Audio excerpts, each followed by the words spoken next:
the first woman to uncover the homo thugs. She talking about Diddy. That's what these down low bitches was called when Wendy first started talking about it in the 90s, the homo thug. You hear about stories of Diddy like shooting people, blowing up cars. Yeah. Is he this gangster that behind the scenes is that him? Or is that people Shout running? out to Wendy Williams. Jaguar Wright, an American singer and songwriter known for her powerful voice and personality, has recently made headlines with her outspoken criticisms of scene Diddy comms following her release from a 30-hour stint in jail. Wright, who has a history of calling out industry figures for their alleged misconduct, has once again set her sights on Diddy, accusing him of various misdeeds and shedding light on what she perceives to be the darker side of the music industry. Fucker. I'm sorry, I'm a little upset about it, because Al B. Sure just came out of his coma, and I've been talking to Al, and we've been texting back and forth, and I'm just glad that he's alive to text. Oh, wow. Definitely. Definitely. Yeah. But when you think about Kim, I was thinking to myself the other day, Uptown Records started with 5 people. Andre Harrell,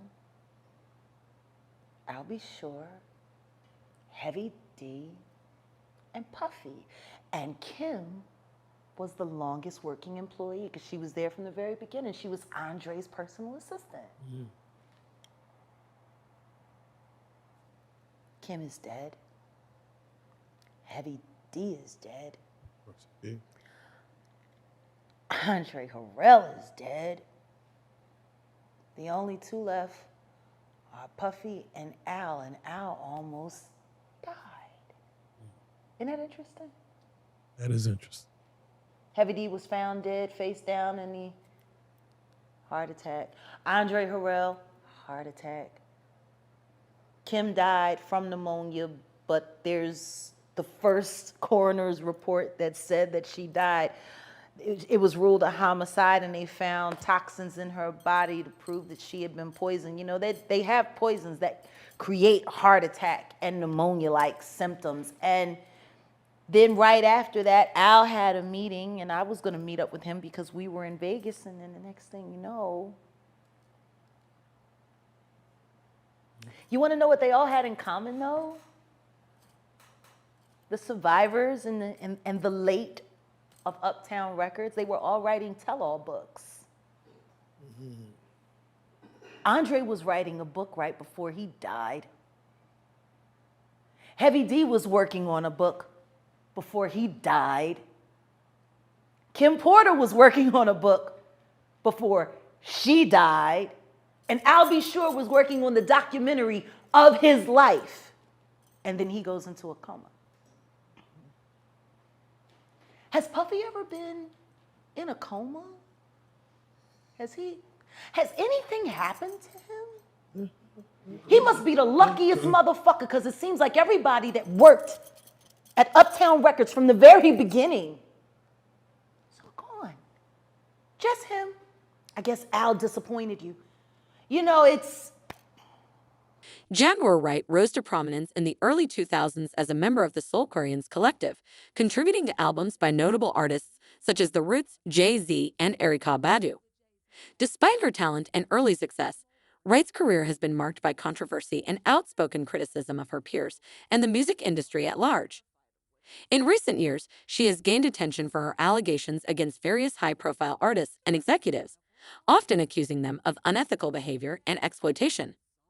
Wright's latest controversy began with her arrest and subsequent 30-hour detention.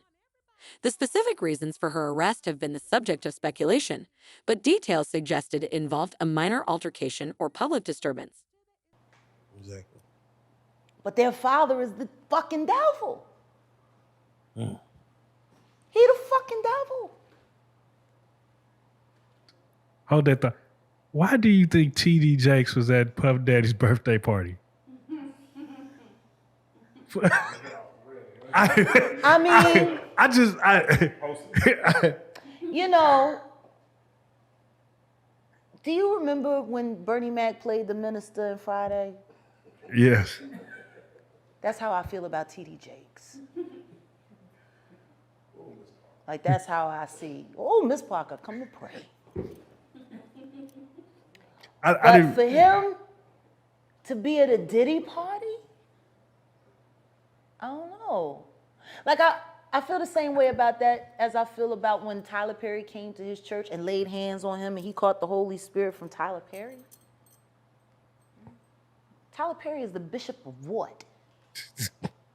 Like, I've never, like, and I cut a check for 100, and I'm gonna lay my hands on you, bishop. And he said up there, and then the bishop said, it's on the fucking internet. He's doing all of this, right? And then there's a woman on the dais screaming, push the baby out, birth that baby, push the. I'm like, what? Are we a church? Or is this about to turn into like a whole nother scene, like a lost scene from Eyes Wide Shut? Like, this shit is looking a little weird.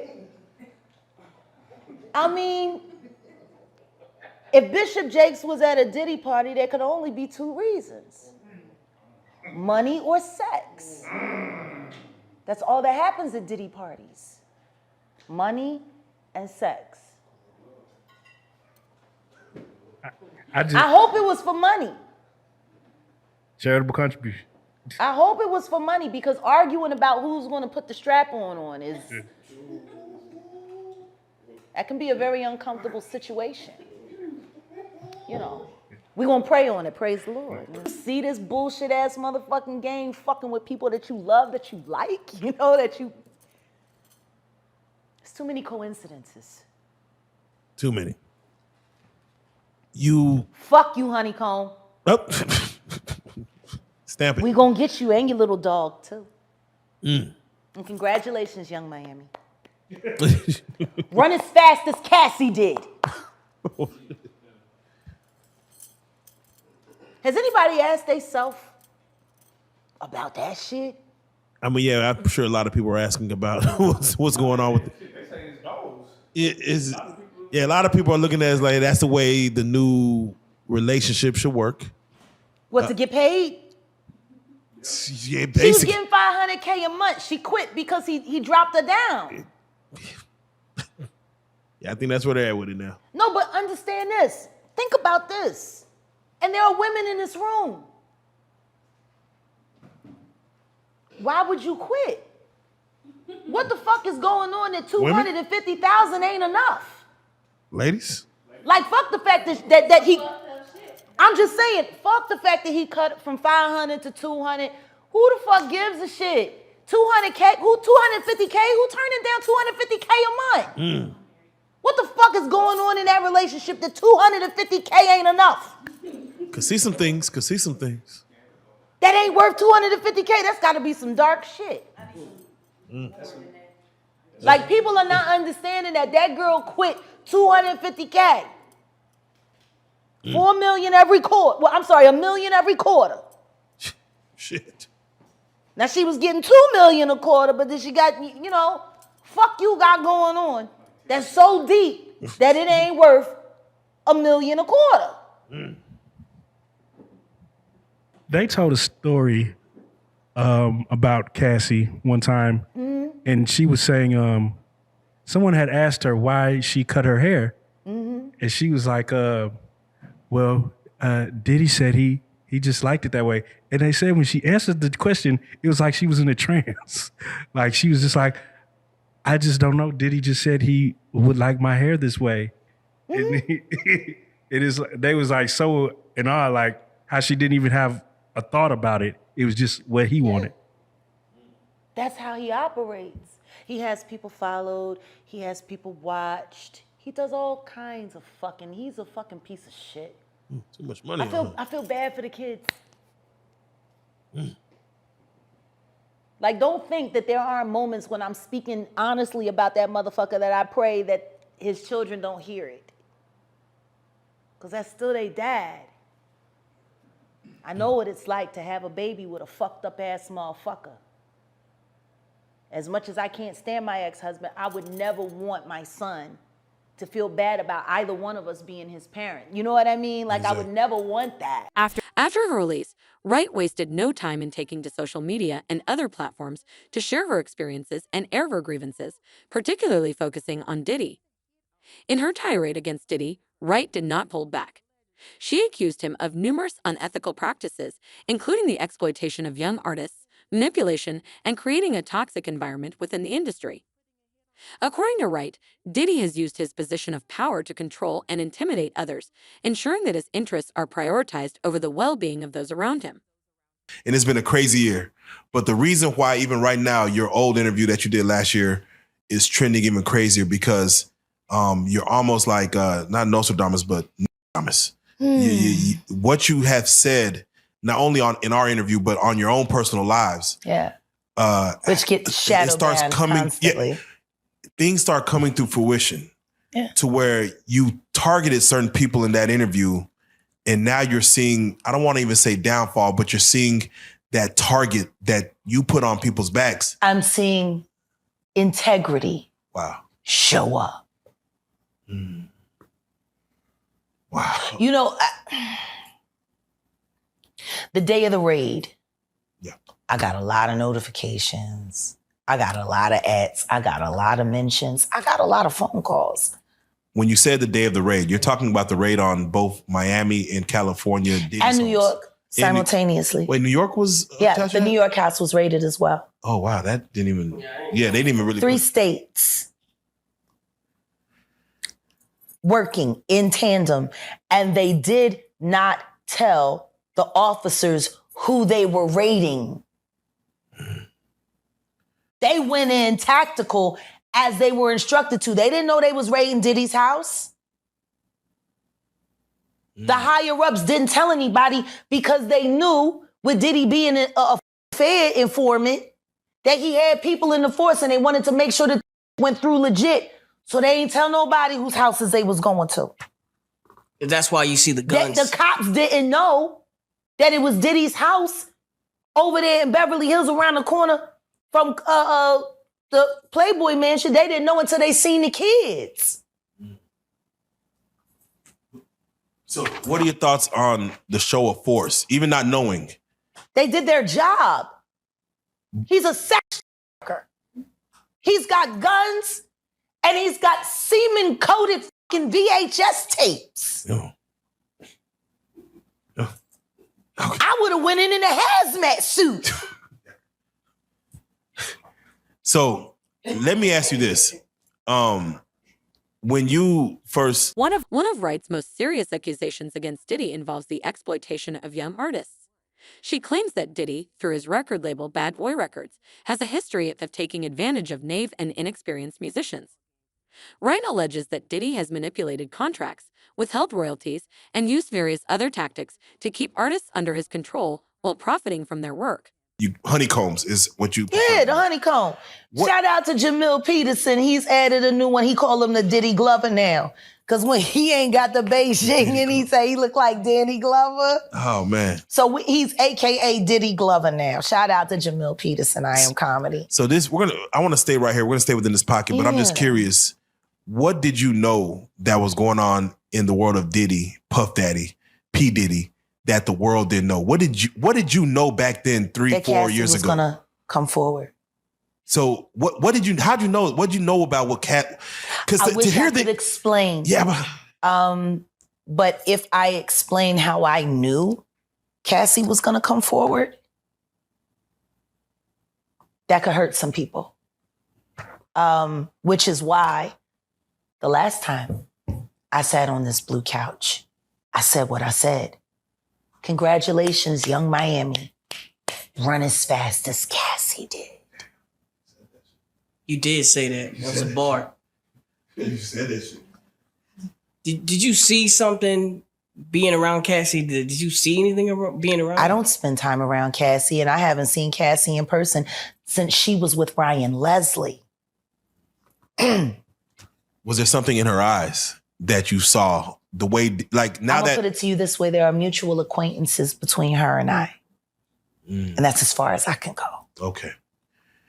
I don't talk to her, but I speak to her. Did you get a chance to see her indictment? What she claimed happened? Oh no, I reviewed all the files, and everything that she said is everything that I said with Storm Monroe 3.5 years ago. Exactly what I said it was. Were you surprised about anything that came in? No. Wow. So nobody else should have been either. Young jock. You Diddy doo-wop bop.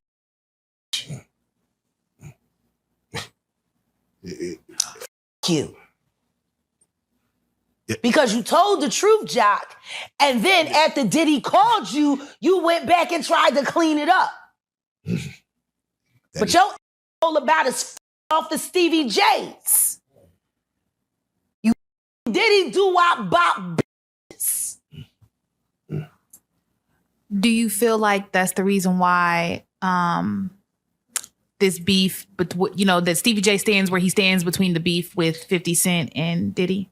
I don't know where Stevie J stands. I only know Stevie J sitting on a drum set or fuck. I don't know where he stand. Man. I know what he stand up in. Oh. And I know what done stood up in him. Wright also accuses Diddy of being manipulative and controlling, using his influence to create an environment where those who work with him feel indebted and obligated to remain loyal. She describes a culture of fear and intimidation where dissent is not tolerated and those who speak out are ostracized or blacklisted from the industry. According to Wright, Diddy's behavior has contributed to a toxic environment within the music industry. She claims that his actions have set a precedent for other executives and artists, perpetuating a cycle of abuse and exploitation. Wright's allegations suggest that Diddy's influence extends far beyond his own label, impacting the broader industry and creating an atmosphere where unethical behavior is normalized. They take the ketamine and cook it up, and they fold it into the coke.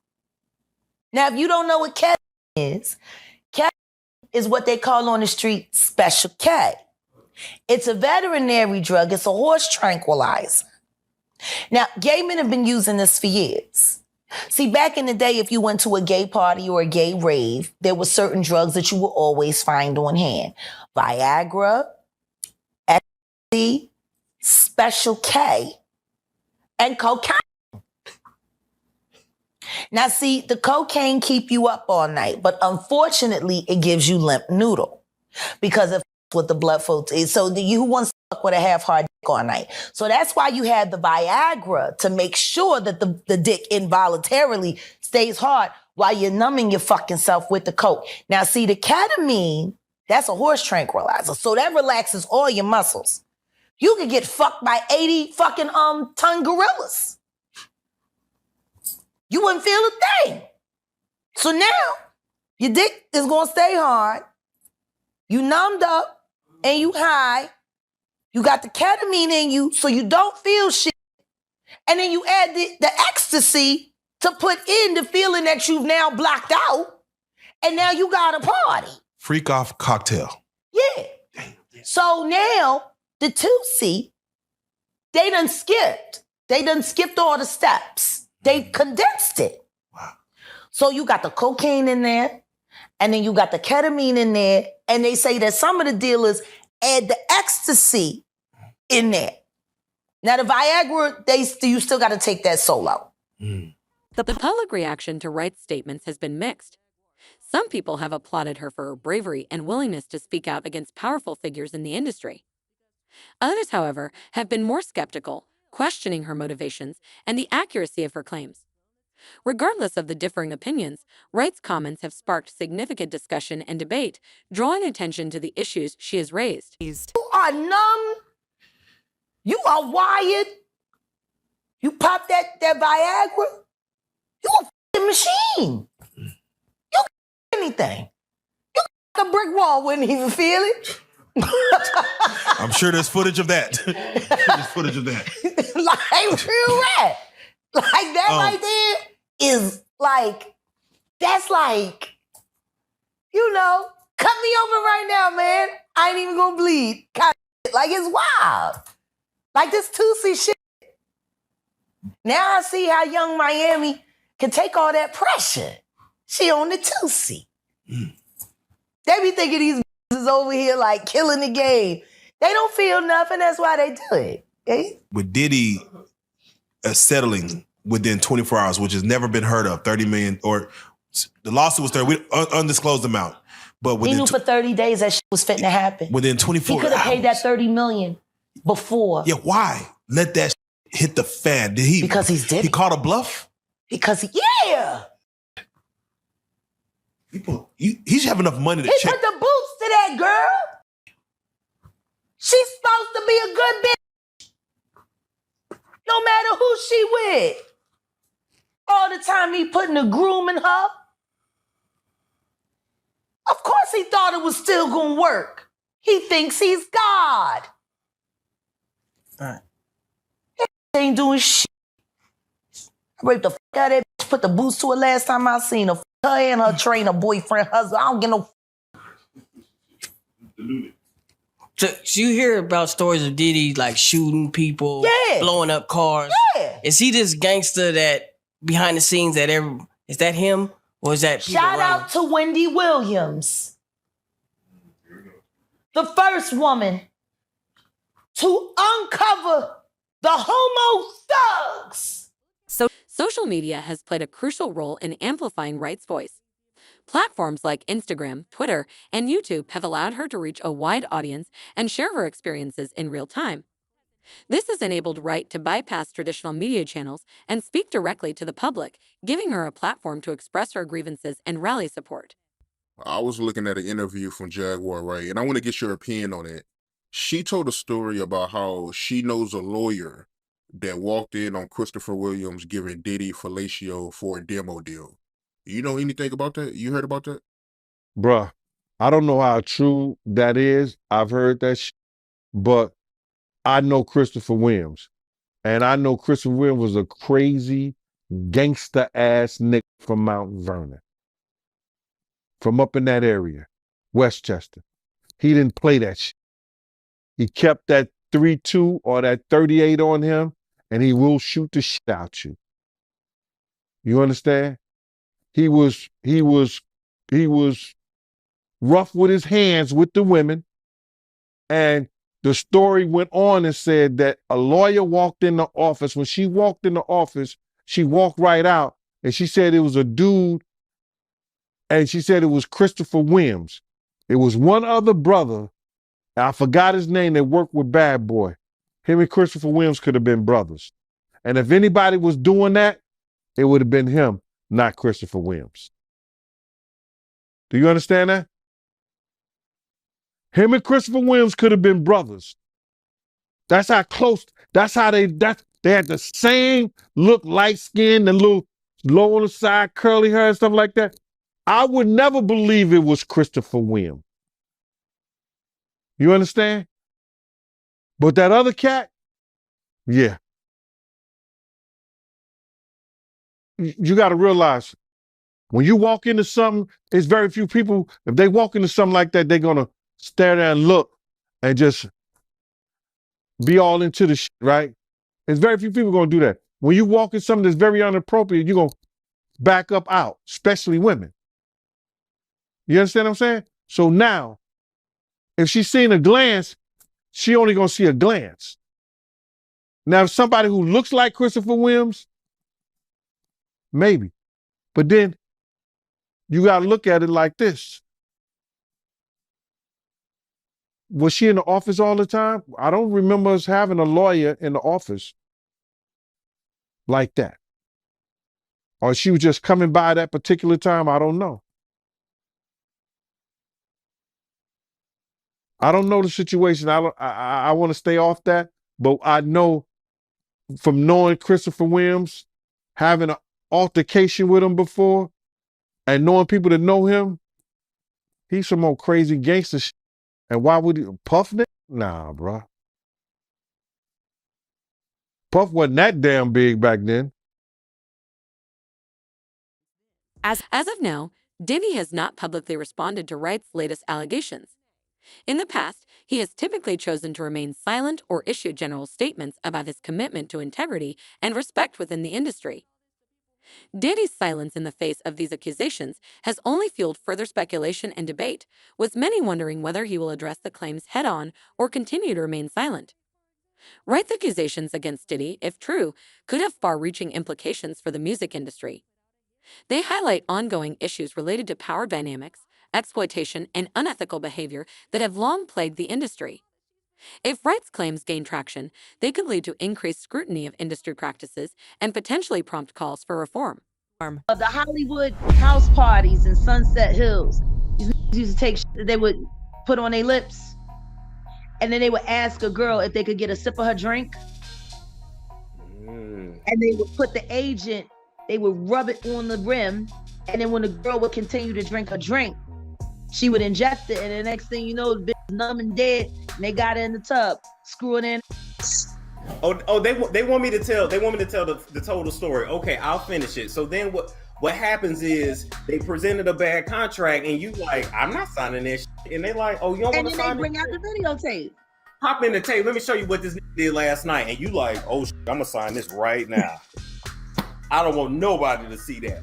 Bow wow. Okay, moving right along. Oh! Moving right along. You made my husband walk away. I don't even know what to say. Shout out to Snoop for handling that for Bow, but they should have got. Oh my God! You just turned. I don't even know if I'm old enough for this conversation anymore. I just became like a whole 3-year-old. In light of Wright's allegations, there have been renewed calls for reform within the music industry. Advocates are pushing for greater transparency, stronger protections for artists, and accountability for those in positions of power. This includes measures such as fairer contract terms, independent oversight, and support systems for artists who may be vulnerable to exploitation. Or as many as I could get, because I had to change my phone number again because, they did the bomb threat, and then they lied and said that I was trying to commit suicide live online with a knife and sent the police to my door. What's that you're showing? That's a these are the police cards. Oh, wow. Of my address that was doxxed by Patrice Garner, Chatty Patty. Wow. For a bunch of crazy motherfuckers to come to where I live. Y'all cute. Another one. Oh. And another one. Oh, wow. Okay. So address out there, police looking for you. Phone number doxxed by last YouTube boyfriend. I had a YouTube girlfriend and a YouTube boyfriend. I don't know why they always send the stupid ones. I keep telling them, don't send a stupid mother to do a smart mother's job. That's real. That's real. And this is about to be a great conversation because when you say YouTube boyfriend and girlfriends. Yeah, YouTube has been sending me people. Yeah, we didn't even Ever since they had to keep my husband quiet because, once he gets arrested for blowing up the car, he's going to have no choice but to snitch on how YouTube paid him to betray his wife and, make sure his wife went to jail so that they could poison her to death. We're going to circle right back to that. Jeez Louise. Oh, my God. So when you said the day of the raid, you're talking about the raid on both Miami and California. Diddy's and New homes. York simultaneously. Wait, New York was the New York house was raided as well. Oh, wow. That didn't even... Yeah, they didn't even really... 3 states working in tandem, and they did not tell the officers who they were raiding. They went in tactical as they were instructed to. They didn't know they was raiding Diddy's house. The higher-ups didn't tell anybody because they knew, with Diddy being a Fed informant, that he had people in the force and they wanted to make sure that went through legit. So they ain't tell nobody whose houses they was going to. That's why you see the guns. The cops didn't know that it was Diddy's house over there in Beverly Hills around the corner from the Playboy Mansion. They didn't know until they seen the kids. So what are your thoughts on the show of force, even not knowing? They did their job. He's a sex worker. He's got guns and he's got semen-coated fucking VHS tapes. I would have went in a hazmat suit. So let me ask you this. When you first told us about your thoughts and you honeycombs is what you Yeah, the honeycomb. Shout out to Jamil Peterson. He's added a new one. He called him the Diddy Glover now. Cause when he ain't got the Beijing and he say he look like Danny Glover. Oh man. So he's AKA Diddy Glover now. Shout out to Jamil Peterson. I Am Comedy. So I want to stay right here. We're gonna stay within this pocket, but I'm just curious. What did you know that was going on in the world of Diddy, Puff Daddy, P. Diddy, that the world didn't know? What did you know back then, 3-4 years ago? Gonna come forward. So how'd you know? What'd you know about what Cat? Because I wish to hear I could explain. Yeah, but if I explain how I knew Cassie was gonna come forward, that could hurt some people. Which is why the last time I sat on this blue couch, I said what I said. Congratulations, Young Miami. Run as fast as Cassie did. You did say that. That was a bar. You said that shit. Did you see something being around Cassie? Did you see anything being around? I don't spend time around Cassie, and I haven't seen Cassie in person since she was with Ryan Leslie. Was there something in her eyes that you saw? The way, like now I'm that gonna put it to you this way: there are mutual acquaintances between her and I, and that's as far as I can go. Okay. When I don't talk to her, but I speak to her. Did you get a chance to see her indictment? What she claimed happened? Oh no, I reviewed all the files, and everything that she said is everything that I said with Storm Monroe 3.5 years ago. Exactly what I said it was. What did I say when y'all asked me about why was the TD Jakes at the Diddy party? Yeah. What'd I say? Money Right. and sex. That's correct. Were you surprised that there were so many cameras in his houses? No. That he's recording these? Of course, he is the J. Edgar Hoover of hip hop. Okay. Y'all done seen him put on the pyramid with a skirt? So let me ask you, when you hear that Cassie was told to hire male escorts to come and what they call freak-offs now. Yeah. That is something normal that happens in Hollywood? Yeah. Freak-offs. Yeah. Okay. Everybody know that. I've been saying it. Yeah. Yeah. How many times I got these niggas is wild. So do you feel like people, when they hear pink cocaine, Young Miami has to bring across? Wait, the Tusi. Yeah, the Tusi. That's what they call it. I found out. I talked to my drug guy. Because I wanted to be informed. Because people was calling it Tusi, that's calling it the Tunchi. I didn't know which one it was. So I talked to my drug guy, and my drug guy filled me in. And then it made perfect sense. Tusi. Talk to him. Drugs with Jaguar. Let's talk. Drugs education. 101. So Tusi is the cocaine, but they take the ketamine and cook it up. And they fold it into the coke. Now, if you don't know what ketamine is what they call on the street Special K. It's a veterinary drug. It's a horse tranquilizer. Now, gay men have been using this for years. See, back in the day, if you went to a gay party or a gay rave, there were certain drugs that you would always find on hand. Viagra, ecstasy, Special K, and cocaine. Now, see, the cocaine keep you up all night, but unfortunately, it gives you limp noodle because of what the blood flow is. So you wants to fuck with a half-hard dick all night. So that's why you have the Viagra, to make sure that the dick involuntarily stays hard while you're numbing your fucking self with the coke. Now, see, the ketamine, that's a horse tranquilizer. So that relaxes all your muscles. You could get fucked by 80 fucking ton gorillas. You wouldn't feel a thing. So now, your dick is gonna stay hard. You numbed up and you high. You got the ketamine in you so you don't feel shit. And then you add the ecstasy to put in the feeling that you've now blocked out. And now you got a party. Freak off cocktail. Yeah. So now the 2C, they done skipped. They done skipped all the steps. They condensed it. Wow. So you got the cocaine in there, and then you got the ketamine in there, and they say that some of the dealers add the ecstasy in there. Now the Viagra, you still got to take that soul. I appreciate y'all bringing me to y'all beautiful city. Man, you looking real. That couch look real small on you, brother. I'm 6'7", 327 pounds. Massive. Yeah. Man, you know, you have a legendary story, man. You've been through a lot. You've seen a lot.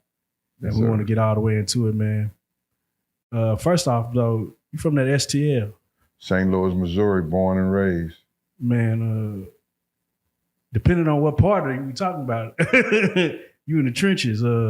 North Side, North St. Louis, and then I moved to a subdivision called Wellston.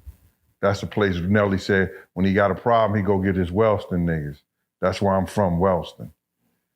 So give us a little childhood memory about growing up in Wellston, you know, for anybody who ain't never been to that side.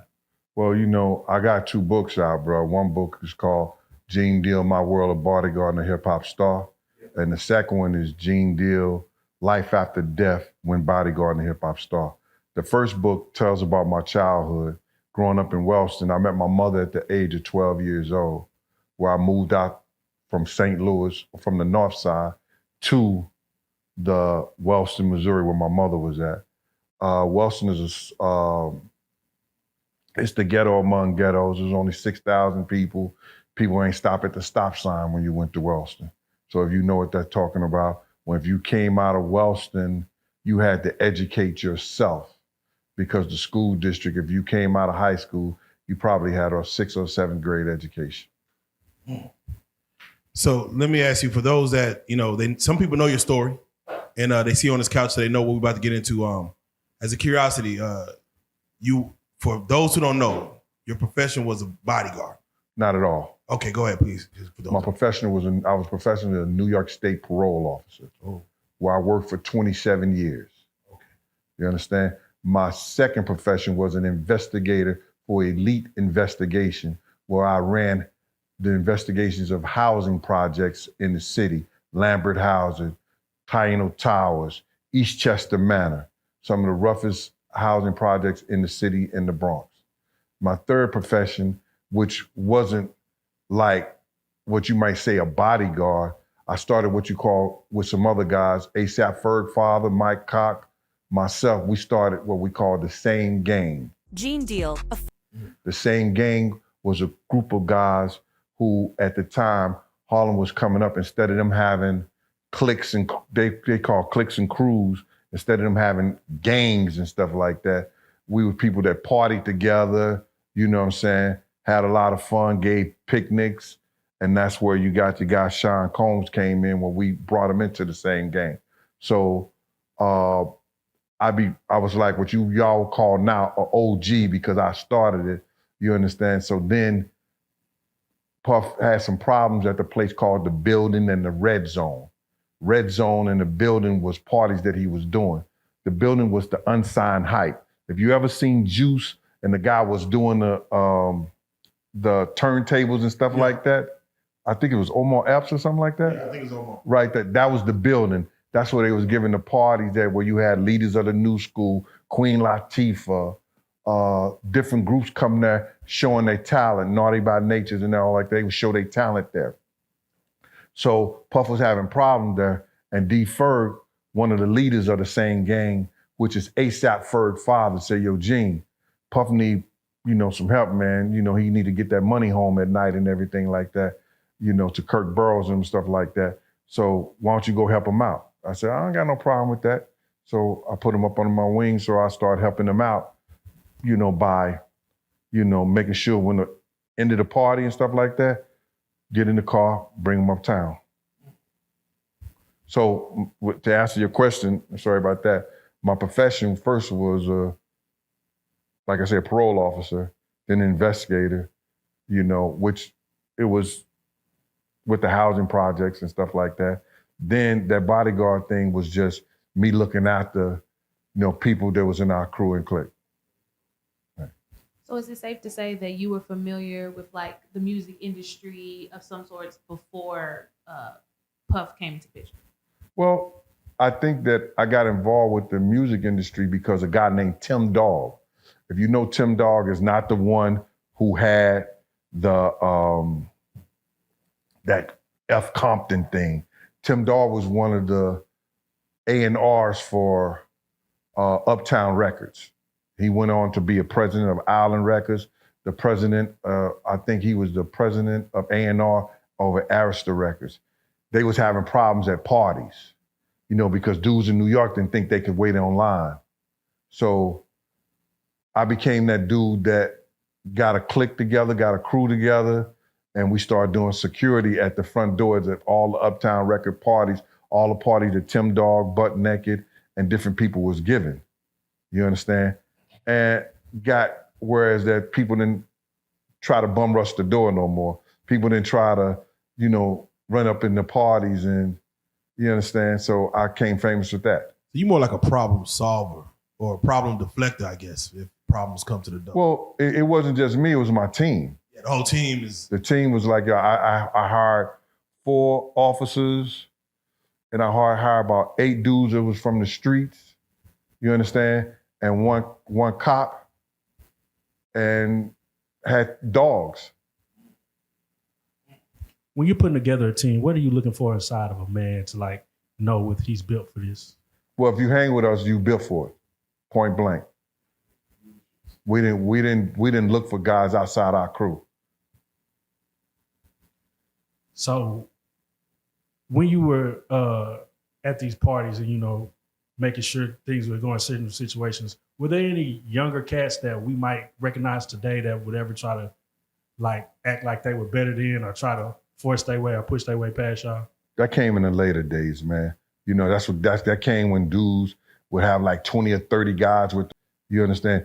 But you got to realize when you have certain people that was out there with me, you had Slick, Tima. These guys are known in the street. Yeah. You know, they the godfather of some of the biggest gangsters that you heard of. Alpo, Lou Sims. You understand? They respected them. Yeah. So now when I got them working and they part of the team and they running the security like that, ain't nobody gonna try nothing, bro. So, man, let's get right to it then. To be what you were doing in your team, y'all had to have seen some evil shit, like some pretty fucked up shit coming from niggas with money, I'm assuming. Well, you see that from niggas who don't have money also. Right. You know what I'm saying? So you see a lot of shit. It is what it is. So, you know, I have to ask you then, because sometimes when you see like, let's say a Puff, you might have a manager who might be an enabler, like to help him get to her, like an R. Kelly, whoever. Then you have their bodyguards or security unit who might allow some things to take place. Might see it and just, hey, we're going to just allow it because, you know, hey, it's the essence. What was your mentality when it comes to the enablers or the people that allow or just what, you know, how did you approach a situation that you're like, I don't know about that? I don't know what you mean by that question. That was such a broad and asinine ass question that it's hard to answer something like that. Let me be more direct. Be direct, bro. Let me be more direct. Yeah. Were you an enabler or did you allow or see stuff that you're like, man, I ain't gonna jump in that? Bro, go ahead. Criminals do crimes with criminals. I've never been a criminal. You understand what I'm saying? Gotcha. So now, if you're looking to answer something about Puff, Puff ain't the Puff. Puff had different phases of his life that y'all don't understand. And let's get down to the nitty gritty of it. You understand? First you got Puff Daddy, who had Daddy's house and the parties and things like that. Then you had Puff. You understand? Then you had Diddy. Then you had Brother Love and then love. I had Puff around the stage when he was Puff Daddy and Puff and some of Diddy. Not the new Diddy that they gave the diddler and everything like that. So he ain't the guy, he wasn't the guy that y'all see now back then when he was in Harlem. You understand? He was the guy that our crew chased down the street because he was trying to be a part of it and he ran. You understand? We brought him back, beat the shit out of him, hit him in the head with cake, spoon, with champagne and all the other shit. He was wanted to be a part of us. He was the one who used to beg, don't go to the party, please, please, I'm on my way. I'm on my way, so he could walk in the club with us. You understand? So to answer that question, bruh, you're not doing nothing that's gonna cost my livelihood. You understand? You're not gonna do anything in front of me to cost my livelihood. You understand? Now, have I seen some shit? I seen a dude come up in the club and blow somebody's head off. I see the smoke running through the crowd trying to get to the lights. You understand? At a New Year's Eve party. So now I see this guy laying on the ground with his head tore down to the white meat. Did I know who did it? No. Did somebody tell me it's about to happen? Yes, they did. Yo, Gene, somebody got a gun in here. No, they didn't. We searched everybody. He came through the back door of the kitchen. You understand? Yeah. Because it was a restaurant that was giving a party. Yeah. The guy came through the back. I run and turn on the light. And as soon as I hit the light switch, you see, pow, and the gun smoke. Dude ran. That's the kind of crazy shit we see. Yeah. You see girls having sex in the bathroom. That's crazy shit. You grab them with the guys and you throw them out the club. You understand? Yeah. So it gets like that. Right. I have to ask real quick. Diddy's pops. I saw you. There was you had mentioned that as far as Diddy's pops, his dad was murdered. Yes, sir. Yeah, that I didn't know. Did you know of his pops? I didn't know of his pop. I ain't know jack shit about his pops. I learned from his pops from one of the biggest gangsters in Harlem, New York Freddie, right? The police said they went to New York Freddie's house in Mount Vernon and he had stacks of $100 bills 6 feet high in the whole basement. That's how much money he had. He was the one who started Russell Simmons. They won't tell y'all this story. He was the one who started Russell Simmons and them into the music business because he had a record label first that Russell Simmons used to work for. So now New York Freddie want to talk to Big Gene. One of his lieutenants back in the day, if you can see his story, his name was Omar. Omar was our OG from 112th Street, 114th Street. They used to come around with us. They used to love the food I used to cook because I'm a hell of a cook. You know what I'm saying? So now Omar said, yo, New York Freddie want to talk to you, Gene. I told him he used to bodyguard Puff because he want to talk to Puff and tell Puff the real story about his father. So I said, yeah, all right. So I'm like, New York Freddie. I knew my history. I knew what New York Freddie was about. So I went and took a meeting with New York Freddie. He said, New York Freddie said to me, he said, yo, man, I've been trying to get in touch with Puff, Russell Simmons, none of them would take my calls. It's all good. He said, I want to tell Puff the true story about his father. And I said, yo, all right, okay, you know what's up. You're gonna listen to those guys.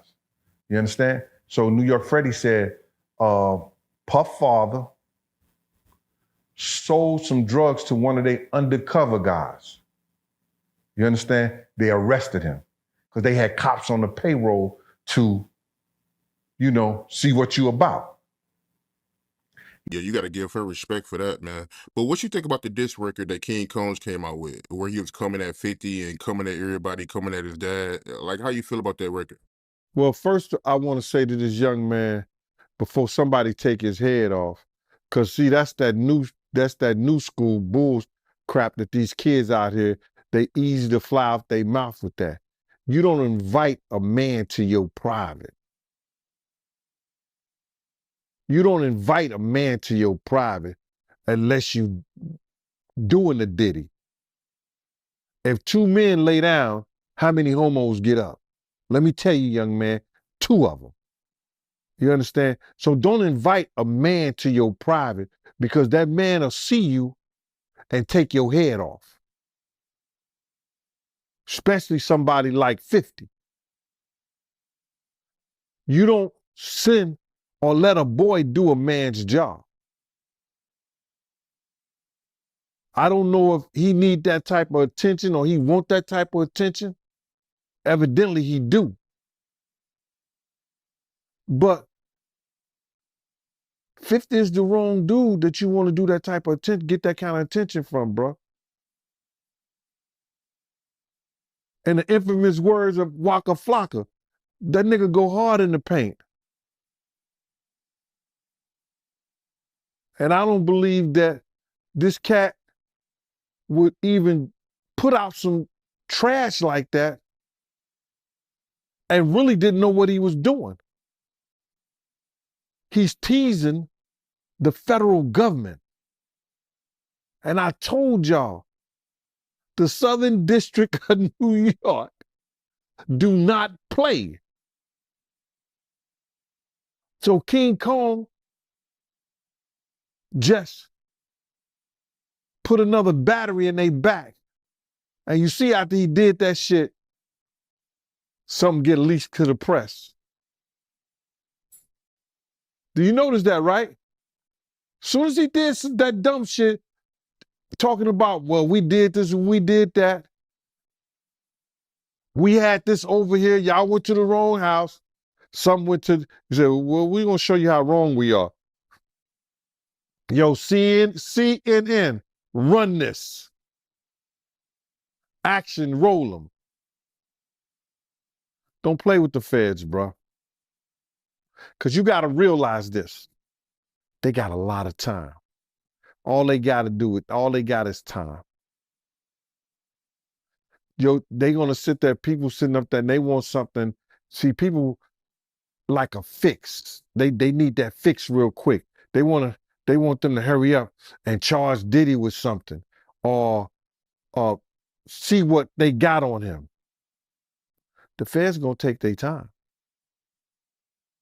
May take 6 months, may take a year, may take 2 years. They got up to 3 years to bring their case up. They got 3 years. So they checking everything about them. They're going to dot all the I's and cross all the T's. Yeah, I mean, a lot of people feel like he played a part in that video coming out. You know, him making a comment saying that, you know, they forgot to raid the house next door that his dad owned. Yeah, man, he was walling out. Yeah, I think he was just bullshitting. I don't believe he bought the house next door. Because let me just tell you something. If anything or any name that had to do with Bad Boy, the federal government going to run that. They know all the properties Diddy have. They wasn't even talking about the raid that they did in New York. But they did a raid in New York too. Yeah, I ain't hear about that raid. I only heard about the, you know, the LA and Miami raid. But you feel like the feds, they released that video over King Kong's comments. Oh man, I've worked in law enforcement for 27 years. And I had the opportunity to see HIDA. It's a place, whereas they have the state, the feds, the NYPD, the Department of Corrections, and the state police. Yo, this place could be half of a basketball court. That's where they just got lines of computers with officers of all different people and officers just on the internet. Whoever's over that case, whoever's working that case, don't you know they saw that and took it to their boss? You might think it's petty, but it's not. You do not agitate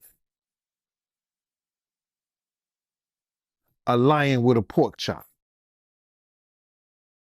And that's what that kid did, bro. Some people feel like, you know, Diddy, he played a part in that video coming out too. You know, him being spotted with Stevie J, smiling at the camera. You know, a lot of people blame him too. But bro, what did I tell you? He's such a narcissist that he has to be in the public. Yo, listen to me. They just caught him on TMZ today or yesterday or something like that walking out and about. Now, I'm not telling the man what to do, whatever, what he couldn't do. I don't know if the government told he couldn't travel nowhere, he couldn't be nowhere and stuff like that.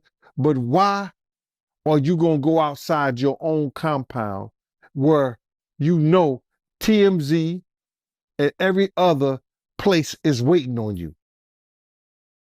You're not going to get any public sympathy. That's why he had that picture of him and his father around his neck. You're not going to get no sympathy. Gene Deal, happy to have you back on the platform, my man. How did I know you was going to call me, Mighty? It didn't take a rocket scientist. I was figuring when I seen that this morning, that, and I don't know if you know what I'm talking about yet, but when I seen that Diddy stuff from CNN, I said, I know Art gonna call me. Art of Dialogue gonna give me a call. Oh, you already know I was about to hit you, man. Yes, sir. Yeah, man. So with that being said, man, let's get right into it, man. What you think about the video that came out today of Diddy pitting his hands on Cassie? Man, you know that was crazy. And I know people gonna think that, you know, yo, this is all what Gene wanted to see. But now, listen here, man. The devil got a purpose, God got a plan. Do you understand what I'm saying? The devil got his purpose, but God got a plan. You understand? And it's all in God's plan, man. You understand? To let people see, because a lot of people wasn't believing that this stuff even existed, brother. A lot of people didn't even think that Cassie was telling lies, Gene been telling lies, Lil Rob been telling lies, everybody lying on Diddy. But Diddy told the truth. Diddy's the only one told the truth. He said, y'all just keep watching. The truth will soon come out. And you see what came out? My man, he punching that little girl in the head. Yo, you don't even kick a dog, man. You don't even kick a dog, bro. He kicking that little girl like she's a dog, man. It was crazy, man. Any man that has a sister, any man that has a friend that's a girl, any man that has a child, you understand, who saw that, if they wasn't appalled, if they wasn't like, yo, I want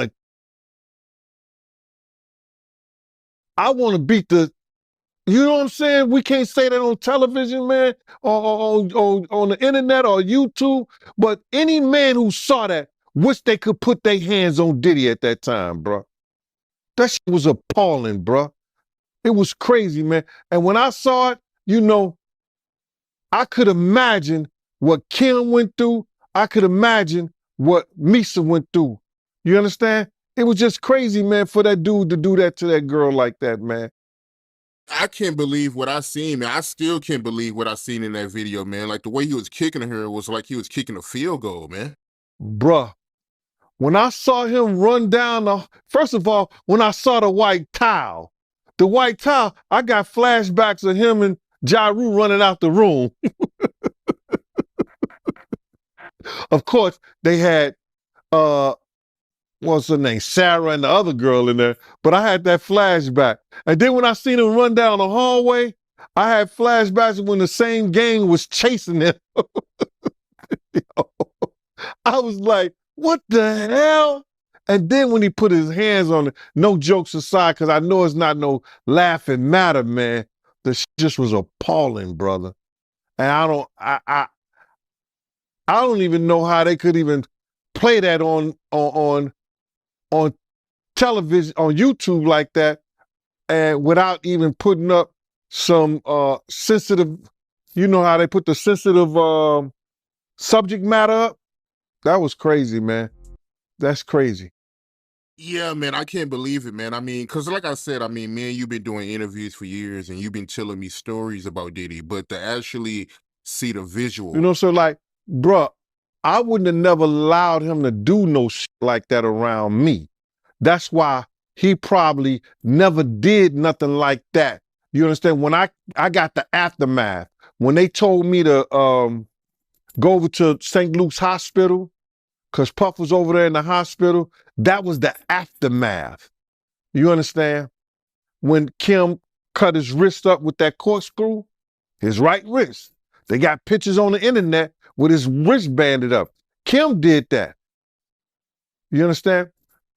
The aftermath of them being in the Swiss hotel and he roughing her up and like he playing fight with her, and then she runs out the presidential suite and we got the big room in there at the Swiss hotel, and then I'll be like, yo, you all right? And she like, yeah, I'm all right.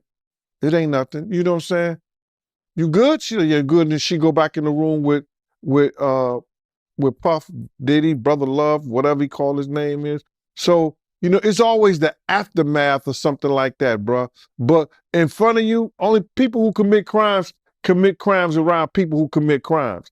You know, Puff know who to do that stuff around. And that was crazy, man. When I looked at that thing, to be honest, I thought that the people who was watching it, because you know at those hotels, they have security personnel that watch that stuff. And if they didn't call the police, they should be in jail. I don't care what nobody say. You know, whoever watched that tape and didn't submit that to the authorities, they should be brought up on charges. Why do you think the video is barely coming out right now? Because you got a lot of people, you know, that's wondering why it took so long. First of all, they know that Puff probably paid the security personnel, like, because he knew it was on camera. When he made it to the hallway, when she made it to that phone, once that phone picked up, that's going straight to security. That's for emergency purposes only. So either the concierge or somebody that's handling emergency type situations when she picked up that phone. So now Puff probably had somebody pay them off. He had somebody pay them off, bruh. And then now Homeland Security is involved. I told you, everybody talking about, yo, they ain't got nothing on him. His dumbass son come out, make this whole tape, you understand, about what they ain't got or man, listen to me. Homeland Security looked at Cassie information. They interviewed her. Yo, when was the time he hit you? He hit you before? Yeah, we was at the hotel. He blacked my eye. They went through a whole lawsuit. Oh, he blacked my eye. We at the hotel. It was on this day, about this time. They said, okay, we're going to contact and see if the footage. Now, they got to keep that stuff in the archive. They have to have that security footage in the archive somewhere. So then what the Homeland Security say, yo, listen to me, on this day, this way, because just for accidents, like just say like you fell down the steps at the hotel. They got cameras in the hallway. They got cameras in the stairway. So they can see that. So now, you didn't fall down the steps, but you say you did at a certain time. They go through that whole footage. So they have to keep that in some kind of archive. Now, she told them what date and by what time it happened. They contact the security personnel and the people who have that stuff in archive and say, yo, listen to me. We're going to subpoena that. We want that information. And they sent it to them because they don't want to lose their insurance. They don't want to lose their insurance. The things that they insure the hotel, you know, so they don't want to lose that stuff. So listen, what they do, they hand it over to them. There's going to be a lot of stuff handed over. Why do you think they got all the tax returns and everything on all 18 other companies that he was doing business with? I told y'all, the Southern District of New York, they not into losing nothing. A 98.2 percentage in conviction rates. They not losing nothing. Go ahead, man. I'm sorry about that. What was your reaction when you first seen that video, man? I was sick as a stomach, man. I was sick in the stomach, man, because, you know, when you have daughters, you just hope somebody don't send you to jail like that. Because any real man know if somebody put their hands on their kids like that, you know, kicking him like a dog. My first reaction was, man, there's probably a lot of other women that had that same problem with old boy. Remember Gina that got on that show, Tasha K show? And she said that, yo, he kicked me. He was punching me in my head and the side of my head. Do you imagine what she went through and she was pregnant, bruh? Come on, man. I had flashbacks of when they told me when he beat Misa so bad that he was kicking her, she had to go hide up under a car. It's crazy, bro. Do you think Diddy can come back from this? Because a lot of people saying it's over for him. Oh, it is over for him. Come back to where? To be in the entertainment business? Listen to me, man. And I don't want to bring this guy's story up because it's old.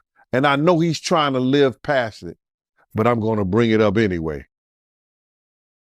Ray Rice, his wife, spit in his face. And he did what he did on that elevator. He ain't played one football game after that. Nowhere that I know of. He may have went overseas and played or something like that. I don't know that to be true. But he didn't play in the NFL, a hell of a running back. He ain't played not one down in the NFL after that. No endorsements. Nobody's going to have anything to do with old boy. And when they come out with this other stuff, he going to come back to work. I wouldn't be surprised if he do the ultimate sin, his suicide. Because bruh, he's such a narcissistic that he couldn't stand not being somewhere and not being seen.